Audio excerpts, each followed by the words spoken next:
জয়া আহসান। ভিন্ন ভিন্ন রূপে নিজেকে মানিয়ে নিতে খুব বেশি সময় লাগে না তার। তার সেই বিমোহিত রূপে দর্শক চোখও আটকে যায় পর্দায়। বিউটি সার্কাসে নতুন লোকে হাজির হয়েছেন তিনি। তার এমন রূপ আগে কেউ দেখেনি। নতুন রূপে জয়ার এক ঝলক মিলেছে নওগাঁ সাপাহার উপজেলার সার্কাস প্যান্ডেল থেকে। সেখানে টানা 15 দিনের শুটিং শেষ করে চলতি সপ্তাহে ঢাকায় ফিরেছেন পুরো টিম। এ প্রসঙ্গে জয়া বলেন, দেখুন, আমি বরাবরই চরিত্রটাকে ভালোবাসি। যদি কাজটা করি তবে চরিত্রটার ভেতরে পুরো ডুবে যাই। আমি তখন আসল আমাকেই ভুলে যাই। তিনি আরো বলেন, দেশের অন্যতম সাংস্কৃতিক ঐতিহ্য হচ্ছে সার্কাস। একটা সময় পরিবার নিয়ে সার্কাস দেখতে যাওয়ার প্রচলন ছিল গ্রাম বাংলায়, কিন্তু নানা কারণে গতি হারিয়েছে সেই ঐতিহ্য।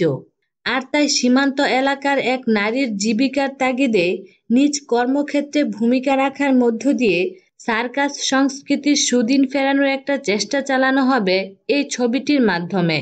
বিউটি সার্কাসের পরিচালক মাহমুদ দিদার বলেন, সব মিলিয়ে ভালো এগিয়েছি আমরা।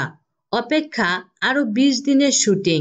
এরই মধ্যে আসছে মাসে 5টি বৃষ্টির শুট, 10 দিনের ল্যান্ডস্কেপ এবং আরো 5 দিন অন্যান্য। তারপর হয়তো শেষ হবে।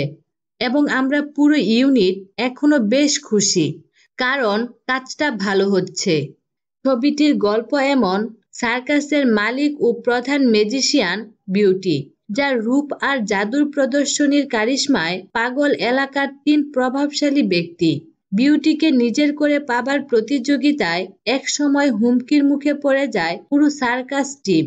কিন্তু কৌশলী বিউটি নিজ বুদ্ধির জোরে শেষ পর্যন্ত কাটিয়ে ওঠেন সেই বিপদ।